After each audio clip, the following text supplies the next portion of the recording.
नमस्कार, मैं हूं आपके साथ रवीश कुमार। आगे बढ़ने से पहले एक छोटी सी गुजारिश है। अगर आपने अभी तक हमारे इस वीडियो को लाइक नहीं किया है तो अभी लाइक कर दे, क्योंकि आपके एक क्लिक से हमारा हौसला थोड़ा और बढ़ जाता है। और अगर आप हमारे इस नए चैनल पर पहली बार आए हैं तो सब्सक्राइब करना मत भूलिएगा और कमेंट में हमें जरूर बताइएगा कि आप ये वीडियो कहां से देख रहे हैं। क्या आपने वह खबर सुनी जिसने पूरे देश को हिला दिया? मध्य प्रदेश उच्च न्यायालय की ग्वालियर खंडपीठ में भीमराव अंबेडकर की प्रतिमा लगाने को लेकर शुरू हुआ विवाद इतना ज्यादा बढ़ गया कि अदालत ने भीम आर्मी प्रमुख चंद्रशेखर आजाद पर सीधा एक्शन लेते हुए उन्हें गिरफ्तार कर ही लिया। यह सुनकर आपका भी आंख भर आया होगा, आपके दिल में भी गुस्सा आ गया होगा, है ना? तो चलिए आज हम इस बड़े विवाद की पूरी सच्चाई आपके सामने लाते हैं, वह भी ऐसे अंदाज में कि आप शुरू से अंत तक हमारे साथ बने रहेंगे। तो अब बिना वक्त गवाए आइए शुरू करते हैं इस रहस्य से भरे देश को झकझोर देने वाले किस्से की असली सच्चाई। ग्वालियर की ठहरी हुई फिजाओं में अचानक हलचल मच गई जब एमपी हाईकोर्ट की खंडपीठ में डॉक्टर भीमराव अंबेडकर की मूर्ति स्थापना को लेकर उठे सवाल ने एक साधारण कानूनी बहस से निकलकर एक ऐसा रूप ले लिया जिसमें जातिगत असंतुलन की चिंगारी साफ झलकने लगी।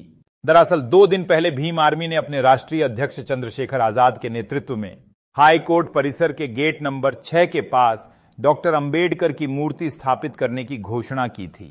एक ऐसी जगह जिसे उन्होंने समता और न्याय की प्रतीकात्मक धरती के रूप में चुना था, जहां बाबा साहब की मौजूदगी हर अन्याय के खिलाफ खामोश गवाही दे सकती थी। लेकिन इस घोषणा ने कोर्ट परिसर में हलचल मचा दी। कुछ वकीलों ने इसका तीखा विरोध करते हुए चेतावनी दी, यह कोई गली मोहल्ला नहीं, अदालत की पवित्र जमीन है, यहां आकर हिम्मत दिखाओ। यह सिर्फ शब्दों की तलखी नहीं थी, बल्कि उन जड़ों पर प्रहार था जो वर्षों से नमी के लिए संघर्ष कर रही थी। शनिवार की सुबह जब सूरज की पहली किरणें ग्वालियर की दीवारों को छू रही थी, भीम आर्मी के नेता रूपेश केन अपनी टीम के साथ वहां पहुंचे, कंधे से कंधा मिलाकर चंद्रशेखर आजाद की छांव में। उनका मकसद टकराव नहीं था, बल्कि उस मौन को तोड़ना था जिसे समाज ने वर्षों से अनदेखा किया। लेकिन जैसे ही उनकी मौजूदगी कोर्ट परिसर में महसूस की गई, वैसे ही विरोध में खड़े वकील एकजुट हो गए। जैसे अदालत अब न्याय की नहीं, प्रतिष्ठा और प्रतिरोध की जंग का अखाड़ा बन चुकी हो। यह सिर्फ एक मूर्ति लगाने का मुद्दा नहीं रहा, यह उस दबे हुए आत्मसम्मान की पुकार बन गया था जो अब चुप नहीं बैठने वाला था। हाईकोर्ट परिसर के गेट नंबर 6 के पास डॉक्टर भीमराव अंबेडकर की प्रतिमा स्थापना को लेकर पहले ही माहौल तनावपूर्ण था। लेकिन शनिवार की सुबह उस तनाव ने एक भयानक रूप ले लिया। भीम आर्मी नेता रूपेश केन अपने साथियों के साथ जब शांतिपूर्वक वहां पहुंचे तो उन्हें भारी पुलिस बल की मौजूदगी में भी विरोध झेलना पड़ा। कोर्ट परिसर जो न्याय और गरिमा का प्रतीक माना जाता है, उसी की छांव में उन पर अचानक हमला बोल दिया गया।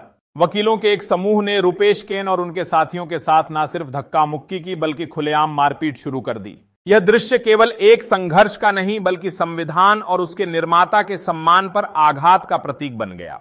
इस घटना के बाद भीम आर्मी के राष्ट्रीय अध्यक्ष चंद्रशेखर आजाद ने सोशल मीडिया पर आक्रोश व्यक्त किया। उन्होंने ट्वीट करते हुए लिखा, मध्य प्रदेश उच्च न्यायालय के आदेश पर ग्वालियर खंडपीठ में भारतीय संविधान के निर्माता, आधुनिक भारत के शिल्पकार, शोषितों, वंचितों और महिलाओं के मुक्तिदाता, ज्ञान के प्रतीक, विश्व रत्न परम पूज्य बाबा साहेब डॉक्टर भीमराव अंबेडकर जी की प्रतिमा स्थापना को लेकर जो विवाद पिछले कई दिनों से चल रहा है, अब वह अपमानजनक और हिंसक मोड़ पर पहुंच चुका है। उनका यह वक्तव्य केवल निंदा नहीं थी, बल्कि उस गहराई से निकली हुई चेतावनी थी जो समाज के उन हिस्सों से आती है जिन्हें वर्षों से बराबरी की तलाश है, और अब जब वे आवाज उठाते हैं तो केवल सुनी नहीं जाती, बल्कि कुचली जाती है। लेकिन यह संघर्ष अब थमने वाला नहीं, क्योंकि यह सिर्फ एक प्रतिमा की स्थापना नहीं, बल्कि आत्मसम्मान की नींव रखने की जद्दोजहद है। जब लोकतंत्र के मंदिर में ही अन्याय की परछाइयां उतरने लगे तो सवाल सिर्फ एक मूर्ति का नहीं रह जाता, बल्कि पूरी संवैधानिक चेतना की बुनियाद हिलती नजर आती है। माननीय उच्च न्यायालय के स्पष्ट आदेशों के बावजूद डॉक्टर भीमराव अंबेडकर की प्रतिमा को न केवल ग्वालियर खंडपीठ परिसर में स्थापित होने से रोका जा रहा है, बल्कि अब यह तक कहा जा रहा है प्रतिमा ही नहीं बचेगी। यह केवल शब्दों की हिंसा नहीं, बल्कि न्यायपालिका की खुली अवमानना है, जो देश की उस सर्वोच्च विचारधारा को ठेस पहुंचाती है जिसे बाबा साहेब ने अपने जीवन की हर सांस में जिया। यह टकराव केवल एक पत्थर की मूर्ति का नहीं है, यह आत्मसम्मान, ऐतिहासिक संघर्षों और उस चेतना का सवाल है। जब इस अन्याय के खिलाफ शांतिपूर्वक विरोध कर रहे भीम आर्मी के निहत्थे कार्यकर्ताओं पर पुलिस की मौजूदगी में कायरता से हमला किया गया, वह हाथ जो सिर्फ संविधान की किताब उठाने जानते थे, उन्हें जब लात घूंसे और अपमान झेलना पड़ा तो यह हमला सिर्फ उनके शरीर पर नहीं, बल्कि बाबा साहब के विचारों पर, उस पूरी बहुजन चेतना पर था जो सदियों से जंजीरों को तोड़कर आगे बढ़ना चाहती है। यह घटना केवल लोकतंत्र की आत्मा पर प्रश्न चिन्ह नहीं है, बल्कि यह चेतावनी है कि जब संविधान के भीतर ही असमानता पलने लगे तो लड़ाई सिर्फ सड़कों पर नहीं, हर सोच में लड़ी जाएगी और अब यह संघर्ष रुकने वाला नहीं। मुख्यमंत्री डॉन मोहन यादव ने स्पष्ट रूप से बताया कि बार एसोसिएशन ने बाबा साहेब भीमराव अंबेडकर की प्रतिमा स्थापना का खुलकर विरोध किया है, जिससे मामला और अधिक जटिल और संवेदनशील बन गया है। उन्होंने यह भी बताया कि हाईकोर्ट की 7 सदस्यीय बिल्डिंग कमेटी ने बड़े संजीदगी से इस मुद्दे पर विचार करने के बाद परिसर में मूर्ति लगाने की अनुमति देने से पूरी तरह इनकार कर दिया है, जिससे यह विवाद अब न्यायिक स्तर पर भी एक बड़ी चुनौती बन गया है। इन फैसलों ने माहौल को तनावपूर्ण कर दिया है और इस विवाद ने स्थानीय राजनीति और सामाजिक वर्गों के बीच गहरी हलचल मचा दी है। बाबा साहेब अंबेडकर के अनुयायी वकीलों के एक घुटने प्रतिमा लेकर सीधे हाईकोर्ट परिसर पहुंचकर जोर देकर कहा कि उनके पास पूरी अनुमति है और मूर्ति की स्थापना अवश्य होनी चाहिए। उन्होंने इस अधिकार के साथ एक तरह से अपनी आवाज बुलंद की कि यह सिर्फ एक मूर्ति नहीं बल्कि उनके विश्वास और सम्मान का प्रतीक है।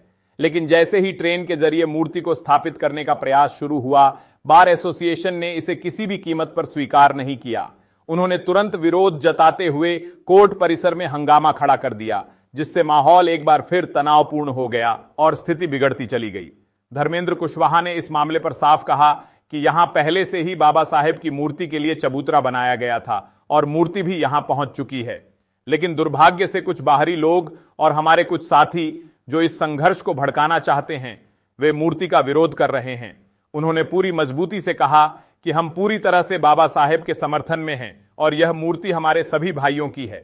उन्होंने यह भी बताया कि प्रशासन को हमने खुद यह मूर्ति सौंप दी है, जिसे हमने इकट्ठे किए गए पैसे से खरीदा है। बार एसोसिएशन के अध्यक्ष पवन पाठक ने इस पूरे विवाद पर अपनी बात रखते हुए कहा कि बिल्डिंग कमेटी ने मूर्ति स्थापना को स्वीकृति दी है, लेकिन मध्य प्रदेश शासन ने इसे मंजूरी नहीं दी है। उन्होंने यह भी कहा कि यह मामला आपराधिक फंड के जरिए मूर्तियां लगवाने का है और यदि ऐसी मूर्तियां न्यायालय परिसर में लगाई गईं तो इससे आम आदमी के सामाजिक ताने बाने को गंभीर नुकसान पहुंच सकता है।